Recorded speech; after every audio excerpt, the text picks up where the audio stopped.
There were 5 women in the photo. Sunset. Wine glasses raised. Matching white ropes. Laughter frozen mid-motion. A rustic cabin behind them. Hashtag girls unplugged. I zoomed in. Clarice's hand was on her hip, elbow out, smile tilted. Her left hand. No ring. Nothing but clean, bare skin. No mark, no indentation. Like it had never existed. I blinked. Zoomed out. Zoomed back in. No ring. It was posted by her friend Alana, the one who still writes Facebook captions like she's doing PR for a skincare brand. I wasn't tagged. Clarice hadn't shared it. And when she came home the next day, she didn't mention the fire pit, or the robes, or the fact that she wore a man's sweatshirt I'd never seen before. She just said, "We laughed a lot," and opened a bottle of wine like nothing felt off. But it did. It all did. That ring wasn't just jewelry. Clarice used to fidget with it when she was anxious. She once cried when she lost it in our garbage disposal for 2 hours. And now? She left it behind on purpose. Or worse, didn't think twice about it. So I waited. I pretended not to notice. I asked no questions. I kissed her on the temple and told her I'd work late at the record store, even though I closed early. Instead, I sat in the car in a grocery store parking lot, watching that photo, her hand, her smile, that missing ring, wondering how long I'd been the only one still wearing ours in good faith. I knew what most people would do. I chose not to do that. I didn't scream. I didn't demand. I didn't beg. I started planning. And that's when everything changed, because the truth wasn't what I feared. It was worse. The next morning, I opened her laptop. Not because I was trying to catch her. I wasn't trying to be the villain in my own story. But there's a strange thing that happens when silence becomes heavier than words. Your mind starts digging. You stop trusting memory.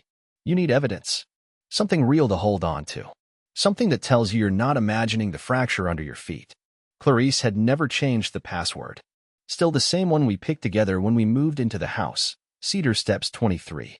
A nod to the crooked little staircase on our first porch. I typed it in with a weird mix of guilt and numbness, fully expecting to find nothing. Instead, I found a folder on her desktop titled W Candy Docs. It wasn't hidden. It wasn't even renamed. Just sitting there, out in the open like a dare. Inside were a few PDFs, rental confirmations for the cabin, a shared grocery list, a Spotify playlist titled Drown the Week. Normal stuff. But then I noticed one file named alleycam_4.mov. It was a screen recording exported from someone's phone, clearly a screen capture from Instagram stories. I played it. No sound at first. Just video, the fire pit, the girls dancing in the living room, spinning around to muted music. Clarice, barefoot, red wine sloshing dangerously close to the edge of her glass. Then a frame where she wrapped her arms around someone's neck, someone who was mostly off-screen, and kissed his cheek like she'd done it 1,000 times. The clip ended before I could see his face. I sat there, hand frozen on the trackpad, lungs forgetting to breathe. In the corner of the screen, the iCloud preview glitched for a second. A name popped up on a paused frame. A tag. Not her friend. Not any of the girls. A Jonas Farr. I don't know a Jonas Farr. She's never mentioned a Jonas. I clicked the tag, but the preview is broken. Probably deleted from the original story. But it was too late. I had a name. And once you have a name, you can start putting things together. Clarice was in the shower when I looked up the account. Private profile. Profile pic was just a blurry photo of a motorcycle helmet. But the bio said, Salt Creek. Always climbing. Salt Creek. That was an hour from the cabin. I remembered because Clarice once said it was too far a drive for a simple hike. I left the laptop as it was. No history cleared. No files closed. No tracks covered.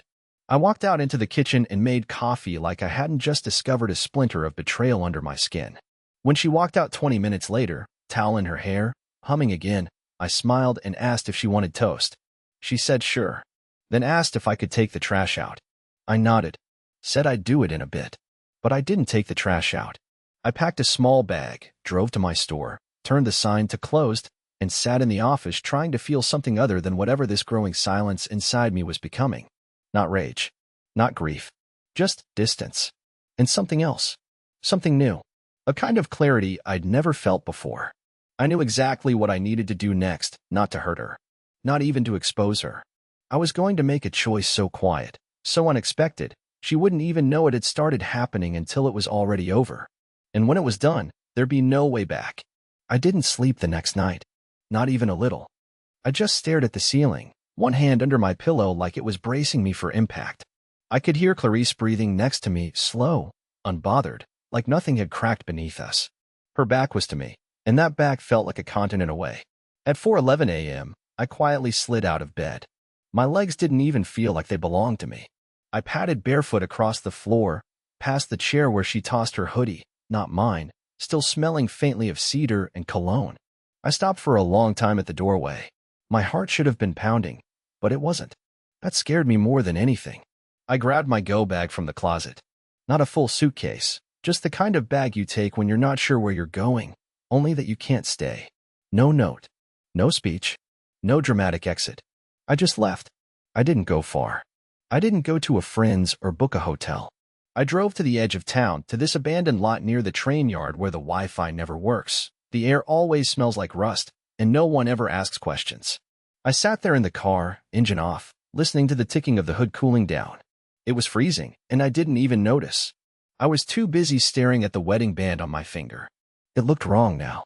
Not because it had changed, but because I had. That ring used to mean I was chosen. That we were building something. Now, it felt like wearing a label I didn't earn, or worse, one that had been quietly ripped off by someone else. I pulled my phone out and did something I hadn't done in years. I opened my journal app. Yeah, I keep one. Or I used to, before life became a blur of dishes, payroll, and what do you want to eat tonight? Texts. But something in me needed to document this, if only to read it later and confirm I hadn't lost my mind. I typed one sentence, "She doesn't know I saw the video." And then I stared at it. The weight of those 8 words. The chill that came with the realization that this entire situation, the broken trust, the gut feeling, the cologne, the missing ring, it had all happened quietly, almost politely. There were no slammed doors. No screaming fights. Just subtraction. Clarice had slowly subtracted herself from our marriage, piece by piece, until I was left talking to her shadow. That morning, I didn't text her. I didn't check if she noticed I was gone. I didn't care if she thought I was at the store early. I drove 35 miles to a different coffee shop in a different town, one where no one knew my name. No one asked if Clarice was with me, and no one noticed I couldn't finish my croissant. There was an older couple sitting across from me, laughing, sharing earbuds. And I felt something I hadn't felt in years. Envy. Not because they were in love, but because they still wanted to be seen by each other. I sipped cold coffee and opened Jonas Farr's profile again. Still private. Still useless. So I searched his name in a different way. Not social media, but property records, business listings, local events. And there it was, Jonas Farr, climbing instructor, Salt Creek Cliffs Community Trail Center. There. A real place. A real man. A link between Clarice and a version of her I'd never met. The one who danced barefoot around fire pits and kissed men she didn't mention. I sat there for another hour. Not moving. Not deciding. Just letting that name marinate in my head. When I drove home that evening, the house looked the same, but I wasn't the same man walking through that door. Clarice looked up from the couch, legs crossed, a blanket around her shoulders. "Hey," she said, like nothing had happened. "You okay? You were gone all day." "I'm just tired," I said. I wasn't lying. I was tired. Tired of being the one person still pretending everything was fine. But the game wasn't over yet. I had more to see. And this time, I wasn't just watching. I was recording. Wednesday night brought rain. Soft, heavy rain, the kind that makes the world feel padded, muffled, like everything's happening underwater. Clarice had gone to sleep early, claiming a migraine, though she never gets them. I stood at the window, watching water ripple down the glass, trying to count how many ways the silence between us had grown thicker in just a few days. Somewhere behind me, the house creaked. Or maybe it was her. I didn't look. It's strange, the things your mind fixates on when your heart's in freefall. You'd think I'd be obsessing over the kiss in the video, or the sweatshirt, or the missing ring, but no. That night, I couldn't stop thinking about her shoes. Her hiking boots, to be exact. The ones she packed for the girls' weekend, even though she told me they were just going to lay around the lake and sip wine. No hikes. No trails. Just laughter and rest. But I'd seen those boots before. Years ago. We bought them together when we tried the Cascade Trail. She hated them. Said they were stiff and clunky and made her feet look like hoofs. So why take them now? I waited until she was deep asleep. Her phone was on the charger, face down. I moved silently, practiced. The boots were in the hall closet, under an old duffel bag and a pile of scarves she never wore. I pulled them out and turned them over. Caked dirt. Fresh. But not from here. The soil around our area is dark, thick, and damp this time of year. This dirt was red, dry, crumbly. I grabbed my phone and did something embarrassing. I searched soil types near Salt Creek. And there it was, reddish loam, specific to the upper ridge trails. She'd gone hiking. Not with the girls. Not in matching ropes. And certainly not while too drunk to stand, like she'd claimed on Sunday night when I asked what they'd done after the fire pit. I sat down on the floor next to the closet and stared at the boots in my lap. It wasn't about the shoes. It was about the lie. She didn't just omit something. She rewrote her whole weekend, location, activities, tone, mood. A fictional version of herself, fed to me like it was gospel. Like I was too dim to question it. Back in the kitchen, I opened my laptop and checked the old shared calendar we'd abandoned months ago. She'd made a single entry the week before the trip, afternoon appointment, Saturday. It was blank. No description. No color tag. Just sitting there like a ghost in the system. So I pulled up her iCloud calendar, synced from her phone, still connected to our shared home Wi-Fi. There it was again. Same time slot. But this time, labeled J. Not Jonas. Not Jonathan. Just J. That's when I started to feel it. Not anger. Not jealousy. But insult. Like I wasn't even worth lying to properly. Like I'd become background noise to her new reality. A husband-shaped coat rack she brushed past on her way to something more thrilling. I didn't confront her. I didn't storm into the bedroom or wake her up with a question I already knew the answer to. Instead, I opened a blank note and wrote. She hiked. He was there. She didn't tell me because she didn't care if I ever knew.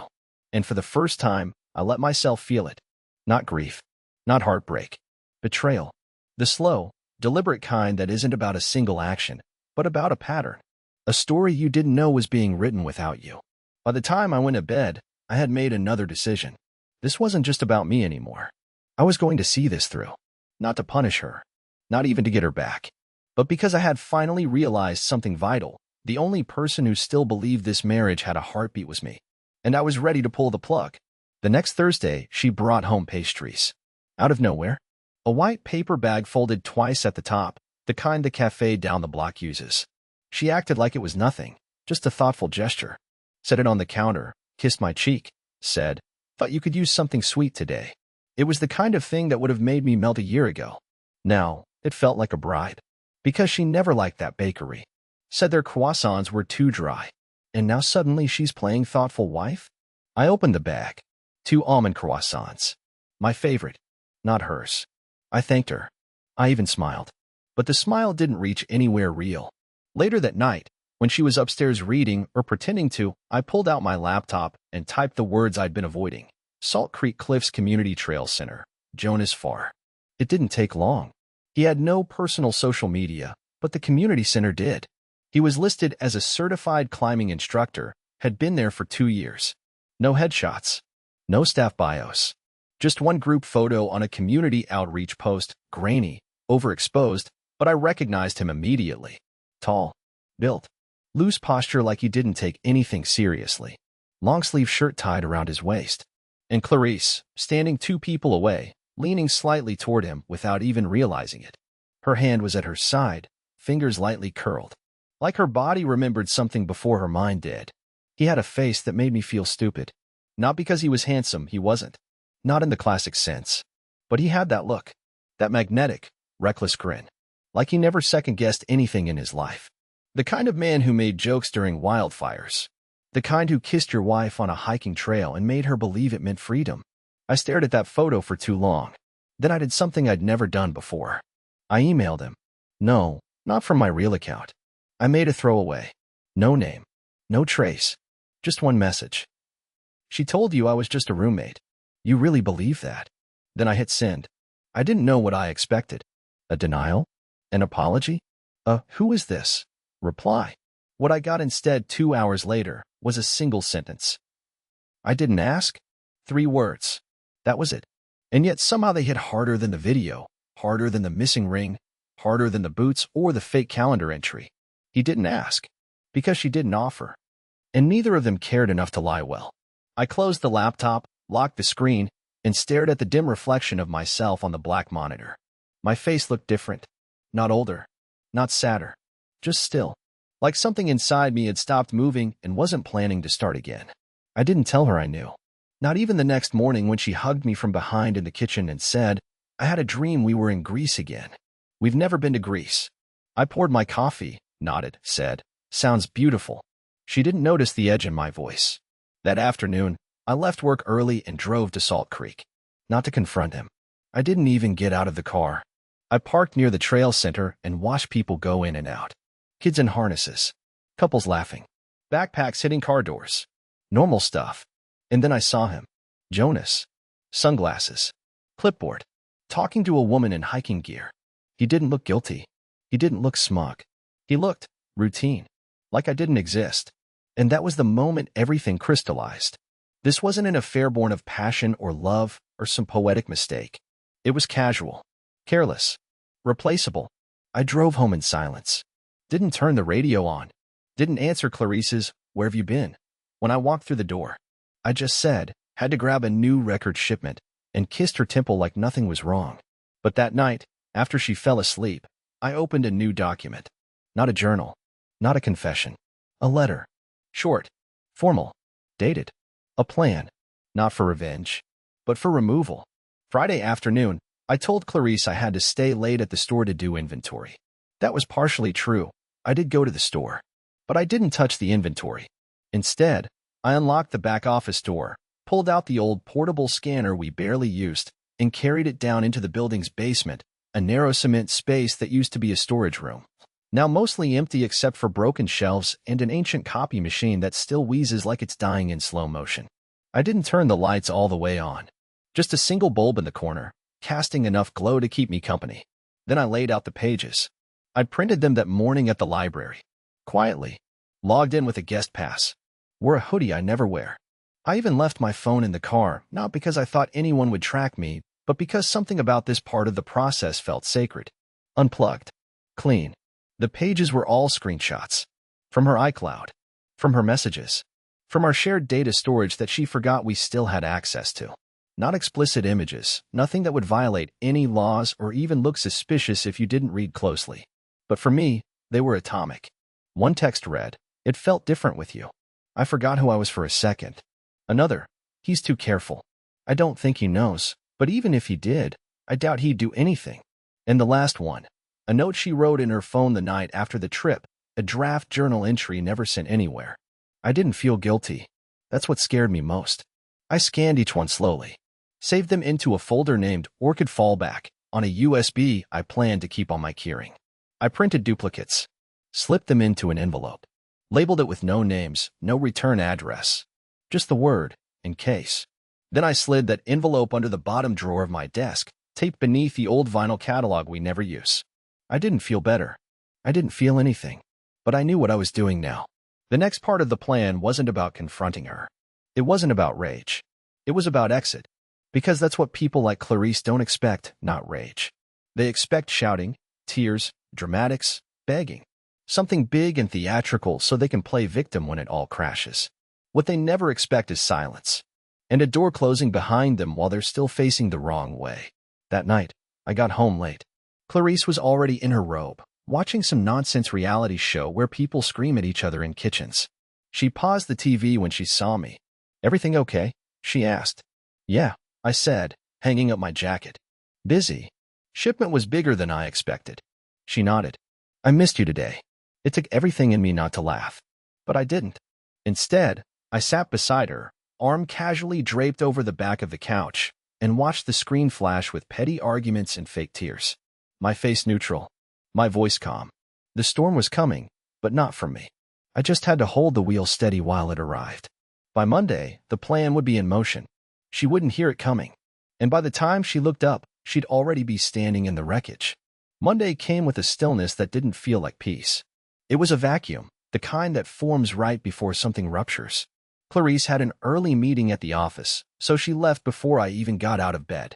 I listened to her heels on the hardwood, the clatter of keys, the usual faint spritz of perfume in the air, only this time, it didn't trail warmth. It felt clinical, like a mask. The sound of someone moving through the motions of a marriage they've already discarded in their mind. I waited 15 minutes after the door shut before I got up. Everything had already been packed the night before. Not in suitcases, that's too obvious. Instead, I'd spread it across the backs of old record crates, vintage cardboard boxes that looked like store junk if anyone glanced into the trunk. A few essentials. My most personal vinyls. Flash drives. Clothing that wouldn't be missed right away. I even left some behind on purpose, shirts I hadn't worn in a year, a jacket with a tear in the lining, things she'd expect to see there next week and never notice missing. It had to be surgical. No drama. No gotcha moment. I wanted to vanish so completely from her story that by the time she noticed, she'd already rewritten the past out of self-preservation. I locked up the house behind me. Same way I always did. Alarm beeped. Keys in the right tray. Nothing looked different. No signs of withdrawal. But what mattered wasn't the house. It was what I did at the store. I opened like normal. Swept the entryway. Switched the sign. Brewed the burnt-smelling coffee I always hated but kept making out of habit. Then I sat down at the back computer and erased my connection to her. It started with the shared cloud folder. We'd used it to plan our wedding, our trip to Montana, even our last tax filing. It was empty now, completely blank. She must have cleared it sometime last month. That should have hurt, but it didn't. It felt like confirmation. Her quiet erasure of the digital us gave me permission to do the same. So I revoked her admin access to the store's record-keeping system. Changed the emergency contact on my insurance. Removed her name from the employee access list, even though she never actually worked there. It was symbolic. Clarice always liked having her name somewhere official, like it proved she belonged to something permanent. Next came the bank account. We'd only had one joint account left. It was mostly a convenience thing for groceries, utilities, the kind of purchases that don't carry emotion. I moved my direct deposits to a new account I opened 2 weeks ago. Closed the shared one. Quietly. No overdraft. No alerts sent. She wouldn't know it was gone until her next attempt to buy something. By lunch, I had packed up my personal files, cleaned out the back office, and cleared the history from the computer. I left only what was necessary for the next owner. Because yes, the store was sold. Not officially, not publicly. But a buyer had come forward, one I vetted quietly. A guy named Rylan, mid-30s, music lover, cash ready. I'd signed the preliminary agreement 2 days ago. All that was left was the handoff, which would happen Friday. She didn't know. No one did. At 2:13 p.m., she texted me, "What do you want for dinner?" I stared at it for longer than I should have. That she could ask such a mundane question, without the faintest clue that the walls around her were already dissolving, felt surreal. I replied, "Whatever you feel like." Then I turned the phone off. Not muted. Off. That night, I went home like normal. Ate pasta. Nodded at her stories from work. Laughed, even, at something she said about her manager. She poured wine. I folded laundry. We were still performing the same play, reading the same lines, but the script was hollow. She didn't notice. That was the thing that haunted me more than anything else, that she didn't feel any shift, didn't see any change, that I was already gone, and she was still looking at the shell of me like I was real. I think she assumed I would never leave, because I never had. Not when her mother insulted me for not working with my hands. Not when she forgot my birthday. Not when she went to Colorado with coworkers and lost cell service for 72 hours. I stayed through all of it. Because I was taught that commitment meant staying through discomfort. But I was never taught how to leave when staying meant losing yourself. That night, as she slept beside me, breathing steady, phone charging, ring on her nightstand again like it belonged, I stared at the ceiling and whispered to the dark, "Don't worry. I'm almost gone." I wasn't sure who I was talking to. Maybe her. Maybe myself. Or maybe the version of me that still believed we could be fixed. But either way, I meant it. The morning I left, it wasn't dramatic. No packed bags by the door. No shouting. No broken plates or cruel words whispered between clenched teeth. I simply woke up, stepped into the shower like I always did, shaved carefully, dressed in jeans and the soft navy shirt she always said brought out the color in my eyes, though she hadn't said that in years, and walked downstairs while she was still asleep. The house was so quiet, I could hear the water still cooling in the kettle from the tea she made the night before. The birds outside hadn't started yet. It was that gray, foggy space between night and morning, where everything feels like it's holding its breath. I left a note. Not a bitter one. Just a page from my journal, torn clean and centered neatly on the table. It said, Clarice, you forgot who I was. And somewhere along the way, I did too. But I remember now. And I'm leaving so that I don't lose myself again. You don't owe me an apology. And I don't owe you silence. Be well. Emery. I closed the door behind me gently. Didn't look back. The car was already packed. I didn't drive fast. There was no rush anymore. I passed the bakery, the coffee shop, the little bookstore where we once spent 2 hours arguing over which edition of Steinbeck to buy. Each landmark felt lighter now, not tainted, just emptied of weight. The sun broke through the clouds about halfway out of town. Just a sliver of it. Like a crack in something sealed too tight. I turned on the radio for the first time in weeks. Ella Fitzgerald. Every time we say goodbye, I almost laughed. Or cried. Or both. I didn't go to a friend's. Didn't run away to another woman or some dramatic affair. I drove to the coast. Rented a tiny apartment above an old fishing shop. Nothing fancy, hardwood floors, a sink that whines when you turn it, and the most breathtaking view of the water I've ever seen. I opened my first morning there with black coffee and a notebook. Wrote nothing in it. Just let it sit beside me while the tide came in. It took Clarice 4 days to notice I was truly gone. On the 5th, she called. I didn't answer. She left a voicemail. Her voice was quiet, trembling at the edges. She said my name like she was afraid it might echo in an empty house. Said she wasn't sure what happened, only that she felt like the walls were thinner now. That everything sounded different without my footsteps. That she hadn't cooked because it felt wrong to cook for just herself. She didn't say, I'm sorry. But she did say, I think I understand now. I didn't call her back. Not out of cruelty. But because there was nothing left to say. She had her answers now. And I had mine. It's been 3 months since I left. The shop is under new ownership. Clarice has posted a few quiet photos, a coffee cup, a walk on a trail, nothing dramatic. No man in the frame. Just the stillness of someone sitting with the consequences of their own silence. As for me, I sleep better. I read more. I listen to music again, not to escape, but because it makes the walls feel alive. Sometimes I walk down to the pier and watch the water move like it knows something I don't. Sometimes I just sit. Still. Breathing. Remembering that it's okay to leave when staying means forgetting who you are. She left her ring off for a weekend. I left quietly forever. And it was the kindest thing I ever did for both of us.